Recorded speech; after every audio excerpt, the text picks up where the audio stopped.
My roommate इस घूमियों की story start होती है पुराने ज़माने से, जहाँ पर हम एक घूमियों को देखते हैं। घूमियों कुछ नहीं है, एक फॉक्स है जो इंसान का रूप ले सकता है और इंसान बनने की इच्छा रखता है।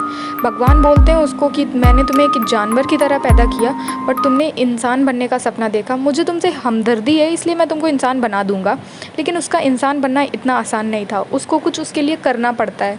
करना ये होता है कि उसको एक रेड मार्बल उसको डेवलप करना होता है और उस रेड मार्बल को फिर उसे ब्लू कलर में करना होता है। रेड मार्बल उसको तब मिलेगा जब उसकी टेल्स डेवलप होंगी, और उसके बाद वो रेड मार्बल डेवलप होने के बाद ह्यूमन एनर्जी से उसको ब्लू कलर में डेवलप किया जाता है।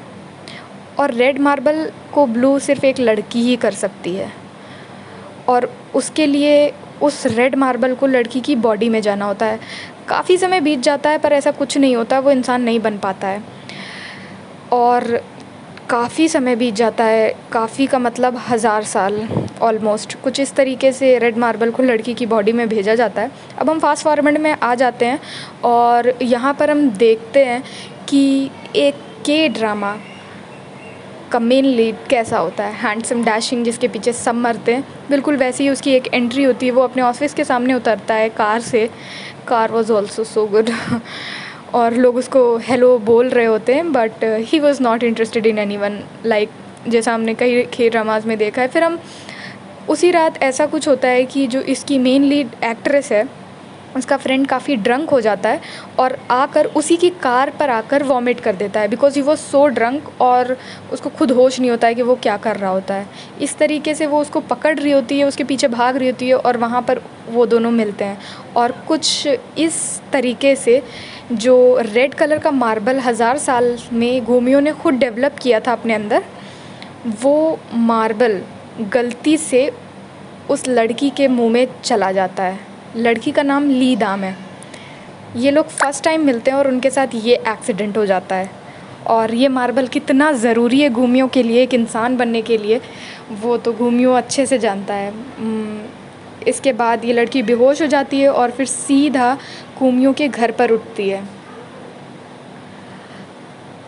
और वो वहाँ उठती है तो वो सामने घूमियों को बैठा पाती है। वो उसको देख रहा होता है और ज़्यादा कुछ वहाँ पर नहीं होता, बट उसको अपना मार्बल तो चाहिए था, इसलिए वो उसको साफ साफ बता देता है कि मैं एक इंसान नहीं हूँ, मैं एक घूमी हूँ। बट वो इस बात को एक्सेप्ट तो करेगी नहीं, अभी कोई नहीं करेगा यार, बट उसको तो चाहिए था, इसलिए वो अपना उसका रियल रूप दिखा देता है, दिखाना पड़ता है। और उसके बाद जब ये ली दाम जिस तरीके से चिल्लाती है ना, ये सबसे मतलब फर्स्ट एपिसोड का तो सबसे फ़नी सीन ही था। फिर वो वहाँ से अपने घर जाती है और सबको बताने की कोशिश करती है, बट वो जानती है कि कोई बिलीव नहीं करेगा। फ़िलहाल जो मार्बल है वो उसके पेट में है, ली दाम के पेट में, बट वो मार्बल कोई साधारण मार्बल तो था नहीं। उसकी वजह से उसको पेट में बहुत दर्द होता है, वो चोक हो जाती है, वो सांस नहीं ले पाती। इसलिए वो सोच लेती है कि शायद मुझे घूमियों की बात मान लेनी चाहिए और उसके साथ उसके घर पर जाकर रुकना चाहिए। इससे वो भी सेफ़ रहेगी और साथ में मिलके वो इस मार्बल को उसके अंदर से निकालने का तरीका भी ढूंढ लेंगे।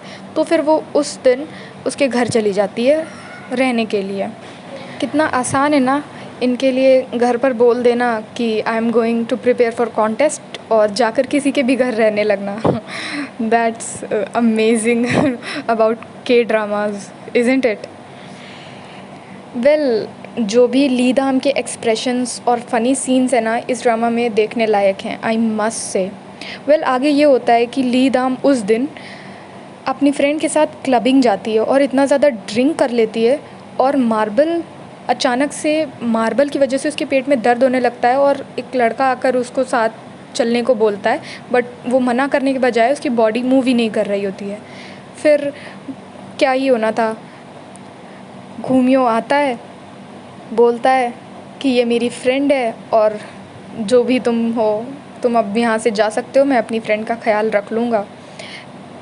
और उसे फ़िलहाल वो बचा लेता है। आई डोंट नो कि वो आदमी उसके साथ क्या करता, फाइनली उसकी जान बच जाती है एक तरीके से।